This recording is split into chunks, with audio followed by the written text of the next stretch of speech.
exposición hablaremos sobre la síntesis cultural y educativa, el Bizancio, los pueblos germánicos y sobre el Islam. Para dar comienzo, hablaremos sobre la síntesis cultural y educativa. La cultura medieval. Dentro de la educación fue el resultado de una síntesis histórica constituido por las realidades ideológicas, sociales y políticas de esa época. Aparte del cristianismo, surgieron otros elementos como fuerza decisiva y constante, los cuales fueron el establecimiento del Bizancio,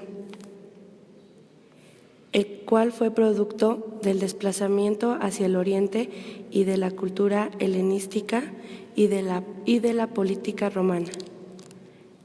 Otro de los elementos fue la presencia de los pueblos germánicos, que fue una combinación de los pueblos barrocos del norte con los romanos, los cuales más tarde dieron a conocer el cristianismo. Y por último, la aparición del Islam, que a partir de su presencia en Arabia se extendió por el norte de África en España y llegó al oriente de Persia, desempeñando la función de conservar y divulgar la cultura clásica. A continuación hablaremos sobre el Bizancio, el cual duró 1 milenio y ha pasado a la historia como el escenario de una rica cultura que no desapareció ni ante la presencia de los hechos políticos significativos que conmovieron la estructura del propio imperio. El Bizancio fue una sede de una población culta y decisiva a conservar esta calidad. La clase social superior no tenía el poder, ni mucho menos la religiosa, sino la que tenía la gente cultivada. Dentro del Bizancio, la educación era reconocida como una máxima virtud para ellos. Ser ineducado era una deshonra. Esto hacía la diferencia entre un bizantino cristiano y un bárbaro. La educación bizantina se reconoce por conservar la educación clásica en general. Por otro lado, la educación laica contó con instituciones que fueron dispersadas por todo el país.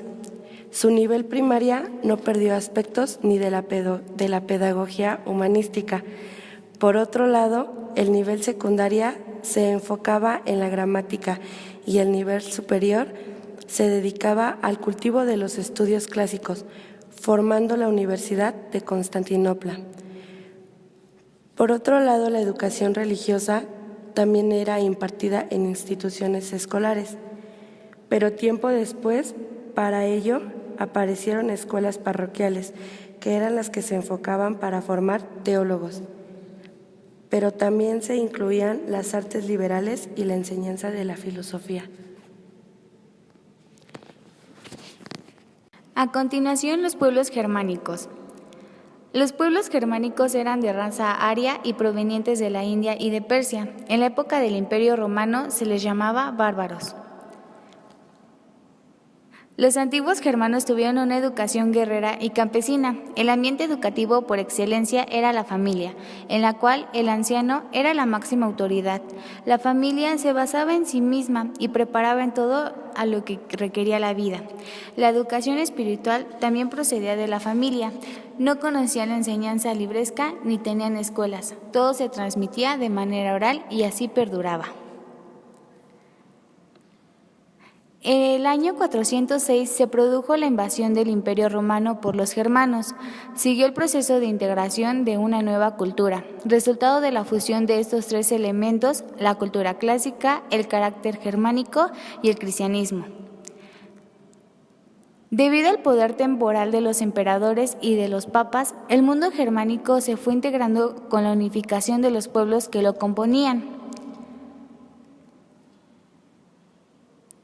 Varios emperadores se sucedieron hasta el año 771, en que se ciñó la corona Carlomagno, quien lo denominó Sacro Imperio Romano Germánico.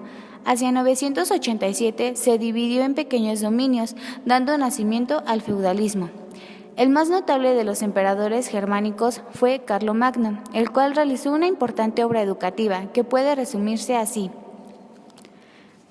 Fundó la escuela palantina, enseñando lo más elemental hasta las humanidades.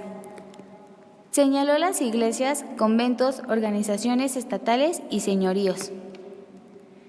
Introdujo un sistema de control de la educación por parte del Estado. Creó la función de la inspección escolar, la educación que se daba en las escuelas.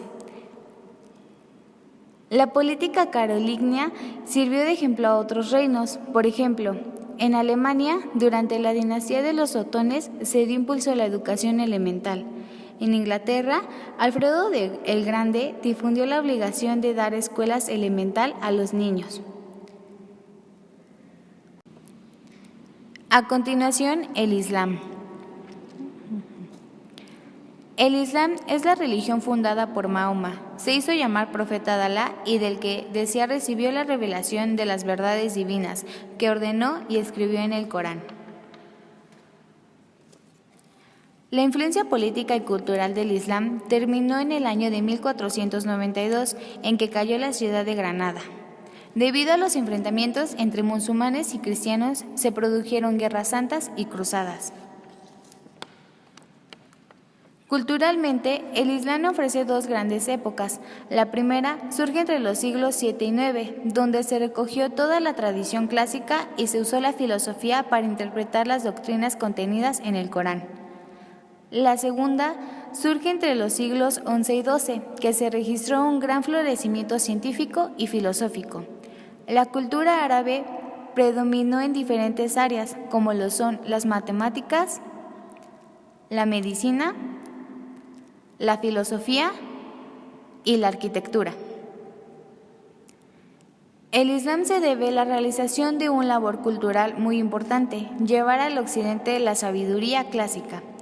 El Imperio Árabe desarrolló un sistema basado en métodos de la antigua tradición cristiana, es decir, dos escuelas en las cuales se atendían la formación del pueblo, como lo son la escuela elemental. Esta tenía como base el Corán y la escuela superior, donde acogían todas las ramas del saber de la época, llegando a ser un antecedente de la universidad cristiana.